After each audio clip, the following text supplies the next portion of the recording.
ही सुंदर विषय लेकर के हम आपके सामने प्रस्तुत हो रहे हैं। तो आज का हमारा विषय है ब्रह्म विद्या के अभ्यास की आवश्यकता। भाई और बहनों, बहुत ही सुंदर विषय है, ब्रह्म विद्या और अभ्यास।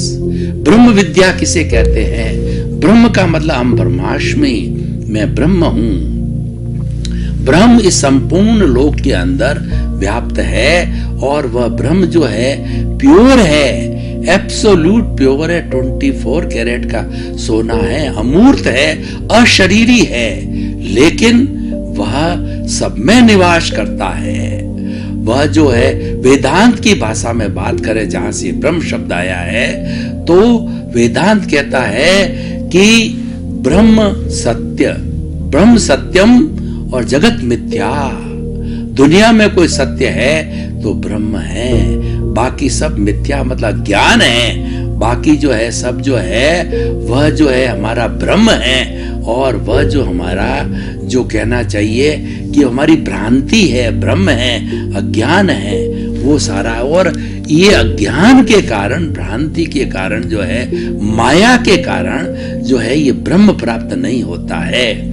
जीव को माया रहती है, और जब माया हट जाती है, माया हटने का क्या अर्थ होता है कि जो विशुद्ध चीज ब्रह्म है वह उसको जो है उसका ज्ञान हो जाता है। ब्रह्म का जब ज्ञान हो जाता है जीव को, तो वो ब्रह्म में विलीन हो जाता है।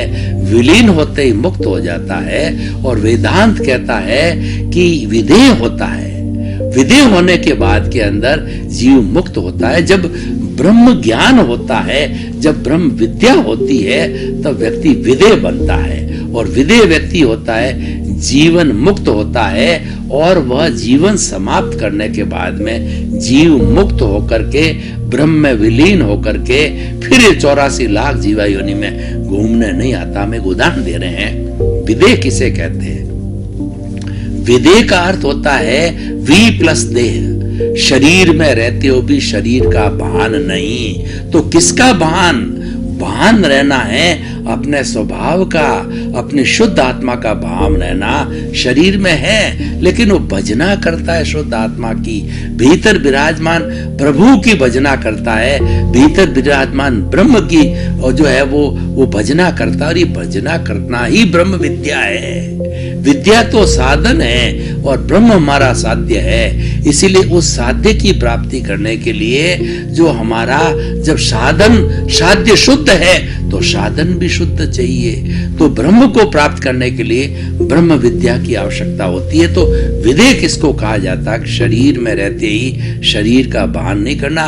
राजा जनक मिथिला के विदेह थे, और उनकी सीता आदि 4 पुत्रियां थी, और वो भी जो है 16 सतियों में से सीता गिनी जाती है। तो हम देखिए कि ये जो हम जो है विदेह की बात करते हैं, तो वो मिथिला के राजा जनक विदेह थे, और वो सब तरह का दुनिया में काम करते थे, क्योंकि शरीर हाजिर था।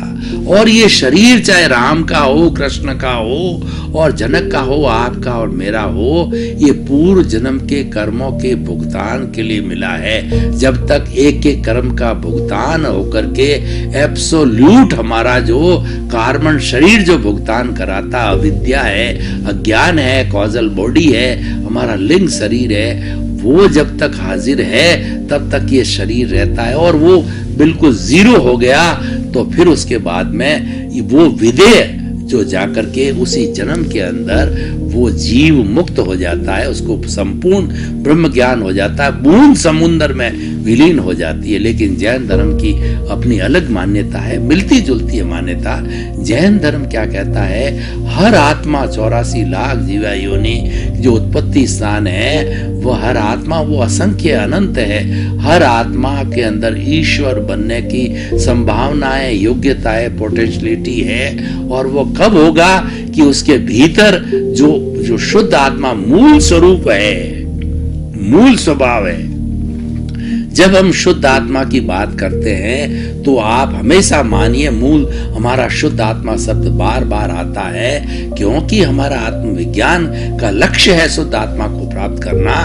तो शुद्ध आत्मा वाला मूल आत्मा, वो ये बंधी हुई आत्मा नहीं है, ये तो आत्मा बद आत्मा है जो राग द्वेष के पिंजरे में राग द्वेष के वेल्डिंग से बंधी हुई है, और ये राग द्वेष के जो है वो पाड़े में आई हुई है।